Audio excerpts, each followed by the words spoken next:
कहानियों की इस अद्भुत दुनिया में आपका स्वागत है। तैयार हो जाइए एक रोमांचक सफर के लिए। मीरपुर नाम के शहर में तेजस अपनी पत्नी नीरू के साथ रहता था। पति पत्नी दोनों ही नौकरी करते थे। एक दिन तेजस गांव अपनी माँ के पास फोन करता है। हेलो, प्रणाम माँ। जीते रहो माँ, तुम दादी बनने वाली हो हैं? अरे वाह, ठीक है बेटा, मैं कल ही आती हूँ। जब माँ जी शहर पहुंची तो बेटे बहू ने बहुत अच्छे से स्वागत किया। लीजिए माँ जी, चाय। अरे गर्मा गर्म पकोड़े ले आओ माँ के लिए। नीरू रसोई में गई और 2 मिनट में ही पकोड़े ले आई। जी ये लीजिए। बहू जादू से बनाए हैं क्या? अभी तो रसोई में गई थी। यम्मी। माँ जी, शीला रसोई में पकोड़े तल रही है, मैं बस लेकर आई। हे भगवान, मेरा धर्म भ्रष्ट कर दिया तूने। अब तो गंगा जल से शुद्धिकरण करना होगा। दूसरे दिन, माँ जी मैंने नाश्ता बना दिया है, ऑफिस जा रही हूँ। पर अभी तो घर का सारा काम पड़ा है। शीला आती ही होगी, झाड़ू पोछा बर्तन कपड़े वो सब कर लेगी। हमारे जमाने में घर का सारा काम हम ही करते थे।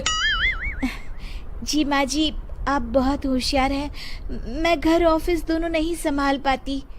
तो जरूरत क्या है घर से बाहर जाकर चाकरी करने की? वैसे भी घर का काम खुद करने से घर में बरकत आती है, समझी?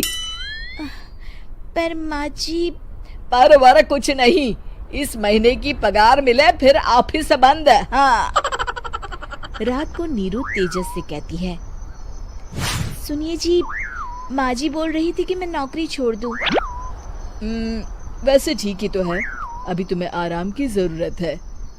फिर भी आराम कहाँ, शीला को छुड़ाने के लिए बोल रही थी। तो अब 24 घंटे में इतना काम तो कर ही सकती हो। पर जॉब पसंद है मुझे, घर पर मन नहीं लगेगा। अगले दिन जब दोनों ऑफिस के लिए निकल रहे थे, मेरी तो कोई कीमत ही नहीं है इस घर में। माँ जी, आजकल महंगाई बहुत है, रहन सहन भी बदल गया है, दोनों नौकरी करते हैं तभी ठीक रहता है। अच्छा, तू कहना क्या चाहती है? मेरा बेटा तुझे बिठा के खिला नहीं सकता? तू ही इस घर का खर्च चला रही है, हैं? नहीं माँ जी, मेरा वो मतलब नहीं था। मतलब खूब समझती हूँ, ये बाल धूप में सफेद नहीं किए मैंने। हाँ। अब तो ये रोज का काम हो गया था। तेजस भी रोज की झिकझिक से परेशान हो गया था। एक दिन उसने कहा, नीरू, वैसे भी तुम्हें मैटरनिटी लीव मिलने वाली है, तो अभी से ही छुट्टी ले लो। पर क्या, मेरी सैलरी अच्छी खासी है। आखिर नीरू ने रिजाइन कर दिया। जब बच्चा हुआ तो घर में सब बहुत खुश हुए।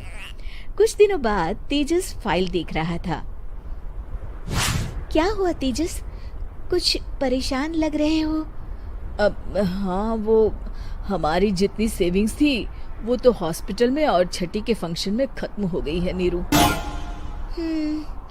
और अभी वैसे मंदी चल रही है तो मैं बोल रही थी कल मुन्ना को हेपेटाइटिस का टीका लगवाना है। नीरू, क्या पोस्टपोन नहीं कर सकते? नहीं जी, बिल्कुल नहीं। अब तेजस को समझ में आ रहा था कि उससे गलती हुई है। पैसों की कमी का असर घर के माहौल पर भी पड़ रहा था। अगले दिन, बेटा मेरा चश्मा और ये दवाइयाँ ले आना, पर्चा देते हुए माँ जी ने कहा। जी। तेजस, मुन्ना के लिए दूध का डिब्बा और डायपर भी ले आना, और ये किराने के सामान की लिस्ट है, इसे भी लाना है। तेजस गुस्से में लिस्ट मरोड़कर फेंकता है और चिल्लाता है, पैसे क्या पेड़ पर उगते हैं? ये ले आना, वो ले आना। अरे पर ये जरूरत का सामान ही है। वो गुस्से में बिना कुछ कहे ऑफिस चला गया। अरे अरे लंच तो ले जाइए। नीरू दौड़कर डिब्बा पकड़ाती है। एक दिन खाना खाने के बाद, नीरू,